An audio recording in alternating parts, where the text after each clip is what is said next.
difícil hablar después de mi amigo el erudito Fernández Álvarez. Muy difícil, porque tiene esa calidez, esa calidad, esa cosa, ¿vieron? Que dice los conceptos de una manera tan refinada, pero tan afectiva, ¿no? Es increíble, un maestro, verdaderamente. Y aparte fue el director de mi última tesis doctoral, que lo disfrutamos juntos. Muy bien, voy a hablarles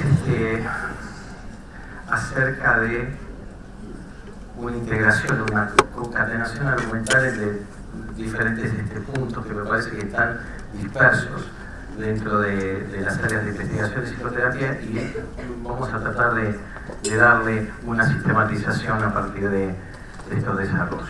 Por eso se llaman los sistemas humanos entre vulnerabilidad, resiliencia y epigenética. Por supuesto que el contexto es entendido como un sistema donde habitamos, por supuesto. No estoy diciendo nada nuevo, porque es una gran matriz de significados. Esto no lo digo yo, lo dice Gregory Bateson en la década del 60.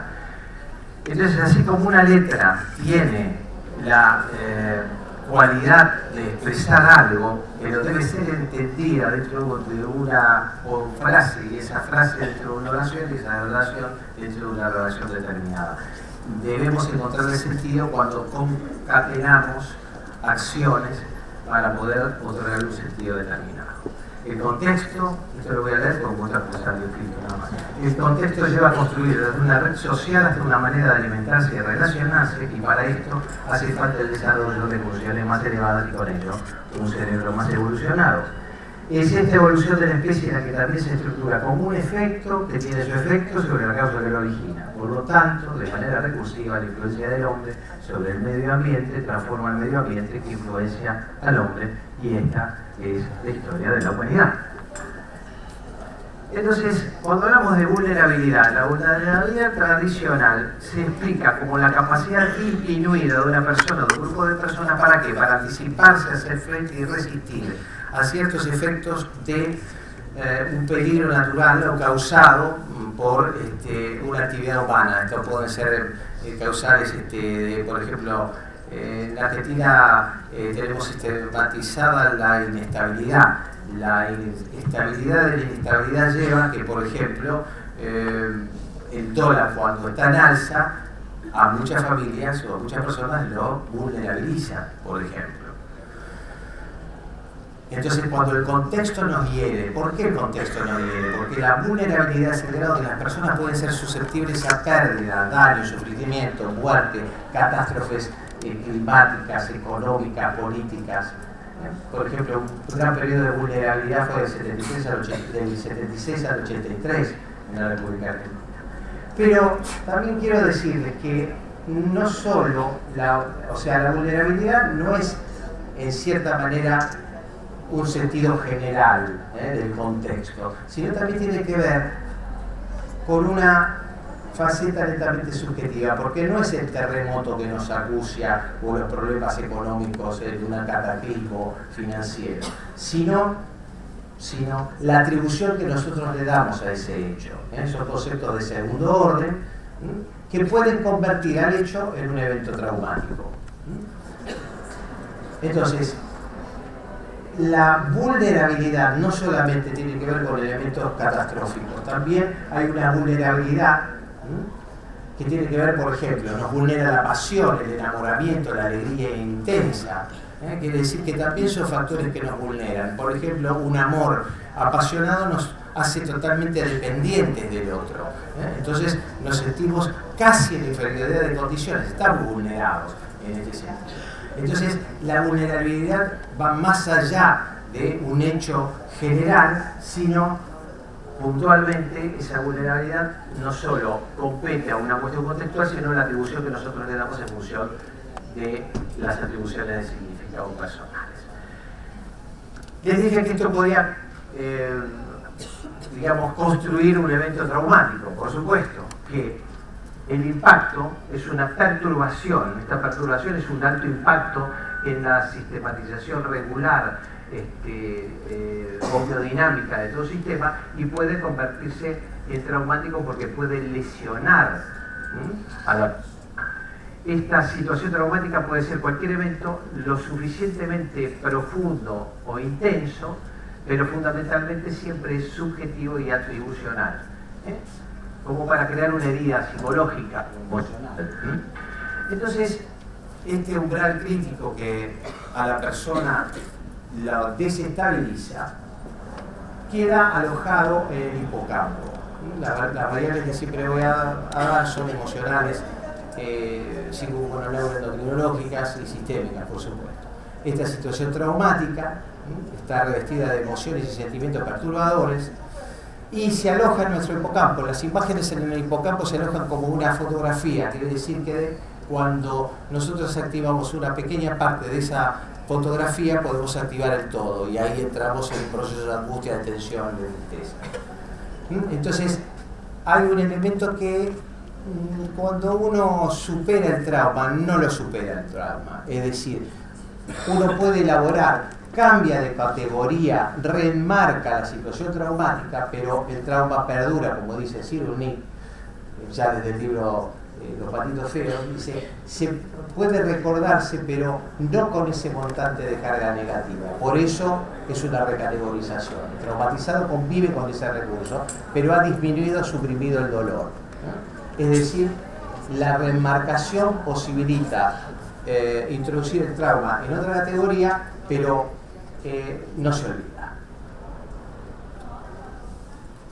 Entonces el trauma puede traducirse en síntoma. Un síntoma puede definirse como una conducta anómala, una conducta bizarra, y básicamente lo podemos interpretar como una denuncia, una explicitación de que algún tramo de esa comunicación ha fallado y se expresa el trauma en este sentido. Entonces el síntoma hay que darle un sentido, debe analizarse siempre en relación a la traducción del trauma y contextualizarlo de acuerdo al ambiente en donde se desarrolla. Siempre el síntoma es síntoma en tanto y en cuanto hay un contexto determinado en donde se desarrolla. Siempre los síntomas son intrasistémicos, mientras que los problemas humanos son extrasistémicos. Entonces, claro que el síntoma tiene una gran complejidad epigenética. Hay factores inconscientes, comunicacionales, interaccionales, experienciales, históricos, bioquímicos, orgánicos, endocrinos, neurofisiológicos, cognitivos y emocionales que convergen para construir un trastorno bulímico, de pánico, anoréxico, depresivo, de obesidad, de regresión psicótico, compulsivo, obsesivo compulsivo, de pareja, etcétera, etcétera. Fíjense que después nosotros muy sueltos de cuerpo decimos: a vos te sucede esto, por esto, por esto y por esto. Entonces, hacemos un reduccionismo brutal a esta policausalidad de factores que intervienen en la construcción sintomática. Solamente lo que podemos hacer es construir una estructura que calce o no calce. La traducción de calzamiento no es mío, son textos de Glassenfeld, donde habla de la noción de calzamiento, y esta noción de calzamiento produce un efecto determinado. Ese efecto determinado puede producir una remarcación y con esto arrastrar a prescripciones de comportamiento que guíen un cambio en consecuencia a esa reestructuración. Entonces, ¿qué analizamos cuando analizamos el problema? O sea, cuando queremos resolver el síntoma, siempre 1 por 10. El problema original, los problemas del problema, los problemas satélite, el estrés que genera el problema, los intentos de solución que son un problema, la baja autoestima consecuente, la disfunción que generó el problema, el sistema, siempre el problema crea un sistema nuevo, los pensamientos basura, los pensamientos, las distorsiones cognitivas, las emociones predominantes y la sistematización. Esta es una investigación en la sistematización del problema, que es la inercia resistencial bajo 4 variables. Una variable de la frecuencia del problema dentro del sistema, de la cantidad de tiempo que permanece en el sistema, de la intensidad que aparece y la cantidad de síntomas anexos. Entonces, el impacto de la situación traumática y el síntoma emergente genera estrés. Esta activación del eje amigdalino hipotálamo hipofisial suprarrenal puede buscar factores de freno, como lo son los trastornos psicosomáticos, los trastornos respiratorios, la sistemia cardíaca, las enfermedades autoinmunes, etcétera, etcétera. El estrés se define como siempre un problema, un síntoma lleva al estrés, es definido como una amenaza para la homeodinamia, es una reacción de alarma y por supuesto que tiene un conjunto de elementos neuronales, metabólicos y neuroendocrinos a la activación de ese eje hipotalámico hipofisial. Ustedes fíjense que acá ven el núcleo paraventricular del hipotálamo, acá está la amígdala que hace cimbrar el núcleo paraventricular del hipotálamo, que genera corticotrofina que activa la hipófisis que genera adenocorticotrofina hormona, activa el cortisol que emerge de la corteza adrenal y es el mismo cortisol que actúa sobre la hipófisis y actúa sobre el núcleo paraventricular del hipotálamo, cesando el estrés. Es decir, que hace un feedback absolutamente negativo, y es el mismo cortisol, es el mismo circuito que se activa a través del cortisol y es el mismo que lo apaga. Es un circuito perfecto. Claro, esto, que ustedes, esto aparece tan claramente, es un artículo de unos chilenos muy interesante, que en este momento no me acuerdo el nombre, pero es uno de los últimos estudios, los estudios depresivos. Este feedback que hace es el mismo cortisol el que apaga los circuitos. Es muy interesante porque no sucede con el estrés crónico. En el estrés crónico está la perpetuación de esto y entonces termina generando este es un circuito alostático, el que acabamos de ver, que es la regulación de equilibrio, que puede generar un estado alostático y una carga alostática subsecuente. Quiere decir que si nosotros andamos por un auto que puede estar disponible con una nafta super a 100 km por hora, 80 km por hora y andamos siempre a 150, 180, en algún momento los factores de freno pueden desestructurar al auto. ¿Qué significa? Podemos chocar una esquina, podemos fundirlo al motor, etcétera, etcétera. Bueno, la carga alostática generaría ese desgaste del motor y entonces esta es la etapa donde pueden aparecer los factores sintomáticos poniendo un freno a el freno que nosotros conscientemente no podemos colocar. Entonces, hay una estocada en la valoración personal. La vulnerabilidad generalmente produce una situación traumática y esta persistencia de la situación traumática genera o daña o lesiona la autoestima. La autoestima es nuestra valoración personal, pero fundamentalmente este sentimiento de valoración, donde remite a que nosotros podemos observar nuestros recursos positivos, nuestras capacidades, también implican autoconciencia, es decir, lo que podemos y lo que no podemos, lo que estamos capacitados y lo que no estamos capacitados. Entonces, la valoración es nutrición relacional que nos valore. Nutrición relacional es un término que se encuentra en los textos de Linares del año 96 en adelante, pero no o sea, la nutrición relacional es un efecto fantástico porque a todos nos gusta que los valoren. El problema es depender de esa valoración. Entonces, la valoración es un proceso que se metaboliza en nuestra mente y en nuestras emociones y es un proceso cognitivo-emocional. Por ende se locura del interior al exterior de la persona, no así en viceversa. Por supuesto que no es valoración personal toda esta fábula que acabamos de mostrar en este power, ni soberbio, ni falso modesto, ni orgulloso, ni sobreestimado, narcisista, petulante, paparrón, sobre todo omnipotente, ególatra. Una fábula realmente asquerosa. Los intentos de blindar la vulnerabilidad. Hay intentos de blindar la vulnerabilidad. La atribución de significado sobre una situación vulnera la autoestima del protagonista. Y es esta misma baja autoestima la que vulnera a la persona. O sea que también formaría un circuito homeostático. En la misma vulnerabilidad que genera baja autoestima y la baja autoestima genera vulnerabilidad. Entonces, es cuando se busca en el entorno restaurar la valoración personal con una serie de intentos fracasados. Entonces, hay tres grupos. Yo lo publiqué en el texto suficiente de Patricio Fios en el 2013, sobre la casuística que hice sobre aproximadamente 200 personas. El primer grupo son los pobrecitos.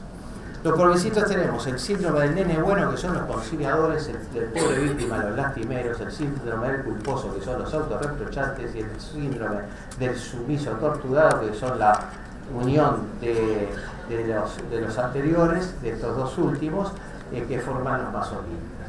Tenemos el segundo grupo, que son los ayudadores, el síndrome de Superman y la Mujer Maravilla, que son ayudadores 1, la ambulancia de bomberos, ayudadores 2, y el síndrome de Papá Noel, ayudadores 3, que son los que regalan, los regaleros que compran el afecto otra vez. Y los perfectos, el síndrome del alumno ejemplar, los hiperexigentes, el síndrome de yo todo lo puedo, que son los omnipotentes. Acá tienen las imágenes que yo de ahora. Cualquier identificación que ustedes tengan es una casualidad. Todo este trayecto impacta en nuestra biología. Entonces, recapitulando, contexto de la vulnerabilidad, contextual de la vulnerabilidad, subjetiva, atribución cognitiva y vulnerabilidad, impacto ambiental y significado que lo convierte en impacto, trauma que lo vulnerabiliza, trauma y estrés, eje adrenalina hipotalamico progresión suprarrenal, la baja autoestima en los intentos fracasados de búsqueda de valoración. Todo converge en una cuestión del genotipo. El genotipo, nuestros 46, 23 pares de cromosomas más el ambiente formaría el fenotipo. El fenotipo es lo que se expresa. Entonces, caemos en el territorio de la epigenética. La epigenética es un gran puente entre lo que son los fenómenos ambientales y los fenómenos genéticos. Es decir, es el impacto de ciertas situaciones que modifican la función de los genes. No modifican la estructura genética. Ustedes piensen que nosotros tenemos la estructura genética del Homo sapiens hace 200.000 años. Esto quiere decir que hay una modificación. Sobre la estructura genética hay genes silentes. Estos genes silentes se pueden activar por lo que se llama la metilación de las histonas, que son proteínas sumamente lábiles a la modificación, a que esos genes se puedan despertar. El gran tema es, este es un término, ustedes piensen que Bateson en el año 60 estaba hablando del contexto, mientras que Waddington en el año 53 estaba ya observando cómo el contexto tiene un impacto, pero sobre una faceta netamente biológica. Hay un fenotipo, se constituye un fenotipo vulnerable. Entonces, hay situaciones que vulnerabilizan al ser humano. Tensiones, angustia, violencia, ira, entre otras emociones son producidas por situaciones estresantes. Entonces, se muestra un fenotipo en donde hay niveles de vulnerabilidad activando ese eje hipotalámico pituitario adrenal, y el cortisol que da como resultado el estrés, la carga alostática y el estado alostático. Este circuito del estrés es el que activa la función de estos genes, de genes silentes. Por eso pueden compartir la misma estructura genética unos gemelos, y tienen una inscripción en un gen por historia genogramática, tiene un gen del cáncer. Uno lleva una vida terrible y entonces se muere a los 22 años del cáncer galopante, y el otro se muere de viejo a los 89, 90, 95 años. Entonces, ¿qué es lo que hace que nosotros podamos tener una modificación semejante sobre la estructura de los genes? El gran tema es del cortisol a la metilación de las histonas. Porque alguien frente a la misma situación, como les acabo de decir, sucede un impacto de muerte y otro no. Cuando podamos descubrir, una vez hablando con un bioquímico o un colega con que intercambiamos información, yo le dije, qué interesante sería descubrir, ¿no? Ir del cortisol, esa segregación del cortisol en las situaciones traumáticas, y a ver cómo se metilan las histonas para hacer el cambio de la función genética. Dice, bueno, yo estoy en la misma búsqueda, sí, pero yo desde la psicología, él desde la bioquímica. O sea que hay un punto de inserción muy importante, isomórfico. ¿Cómo se produce entonces el cambio humano? No se puede vivir sin amor, somos seres relacionales. Existe la posibilidad siempre de reconstituir vínculos afectivos que nos sostengan amorosamente frente a situaciones convulsivas. Entonces aparece el concepto de la resiliencia, tan nombrado y tan mentado, nuestra capacidad de poder sobreponerse frente a situaciones adversas. Hay una confluencia de factores epigenéticos, inconscientes, intelectuales, cognitivos, emocionales, bioquímicos. Todo esto confluye para superar una situación traumática. Hay una actitud resiliente. Hay algunas personas que son naturalmente resilientes, otras lo pueden aprender en el consultorio. Nosotros somos grandes maestros de enseñarle la resiliencia a nuestros pacientes. Esto también la voy a leer porque me gusta, es una frase de Cyrulnik. Miren qué lindo lo que dice. Nuestro desarrollo como individuo, la toqué un poquito, no es fiel. Nuestro desarrollo como individuos en sociedad, las decisiones valientes que tomamos cada día, el gusto por el intercambio con otras personas, el afecto compartido, la pasión que pongamos en lo que hagamos, el ansia de aprender cosas nuevas, la actitud positiva que tengamos ante la existencia, en definitiva, va a hacer que la cinta transportadora cambie el sentido de la marcha. Gracias a los logros de nuestra voluntad, en nuestro cerebro se producirán reacciones químicas que aumentarán nuestra sensación de placer y bienestar y amplificarán nuestra sensación de felicidad. Entonces el amor de los demás nos sostiene, esta capacidad tiene que ver con el entorno familiar, grupos secundarios. Hay investigaciones que hablan sobre el impacto, muchas investigaciones que hablan sobre la familia como fuente nutricia de afecto, hay casuísticas al respecto. Somos indefectiblemente seres sociales, desde el Erectus, de los neandertales, los sapiens vivían en comunidad y eran seres totalmente solidarios. Por eso hay una frase que me encanta que dice: prefiero la descalificación a la desconfirmación. ¿Por qué? Porque es tan importante la realización social y la renta afectiva que muchas veces se cometen comportamientos erróneos con la finalidad de ser tomado en cuenta o valorado. Esto aparece en los niños con trastorno de conducta, por ejemplo, con padres que los ningunean o los desconfirman. Los síntomas evitan la desconfirmación. Prefiero que me pegues o que me riñas a que me ignores. Prefiero que se enoje o no me reprendan antes que no exista. Por eso los síntomas en muchos casos pueden ser interpretados como formas de pedido de afecto. ¿A quiénes recurrimos cuando estamos angustiados? Entonces, en las situaciones de apego. Acá, en todos los estudios de Bowley, tuve la suerte de prologar el libro Vínculos Afectivos de John Bowley, uno de los últimos que republicó Morata, y siempre encontramos un cuidador principal para el desarrollo social y emocional de la persona. Pero hay un paralelo. Los tutores de resiliencia, de los cuales habla muy claramente Cyrulnik, si ustedes cierran los ojos en este momento y piensan a quién recurren cuando tienen una situación calamitosa, ya seguramente tienen una representación en donde encuentran a ese alguien con quien puede ser abrazado, nos puede acoger, nos puede hacer sentirnos que estamos contenidos y llenos de afecto. Entonces, los tutores de resiliencia son lo que serían para Bowley las situaciones de apego, son figuras de apego. Quiere decir que las situaciones de apego no solamente serán los primeros años de la vida, sino también en toda la vida. Entonces esto les aclaro que no solo pueden ser padres, abuelos, tíos queridos, etcétera, maestros, sino también hay frases, películas. Si ustedes recuerdan películas, vos Javier, que el video te gusta mucho, sos un cinéfilo empedernido, debe haber películas que te estimulan mucho más, ¿no? Que uno las recuerda, frases que nos recuerdan, que tenemos que salir adelante, que tenemos que pelear por la vida. La oxitocina, siempre haciendo un paralelo con lo neurobiológico, es la hormona del amor, es segregada en la situación de abrazo. Hay que abrazarse más, decía Roberto Galán. Entonces, Roberto Galán en un presentadora, efectivamente, si hay que abrazarse más, sí, y hay que besarse más, hay que abrazarse más porque se segrega oxitocina. La hormona oxitocina es la que se segrega en la situación en el embarazo, tanto en el hombre como en la mujer. Las neuronas espejo también son la génesis de la empatía. Fundamentalmente, las neuronas espejo son la evidencia que somos seres relacionales, tanto las neuronas espejo de completamiento como las similarmente congruentes.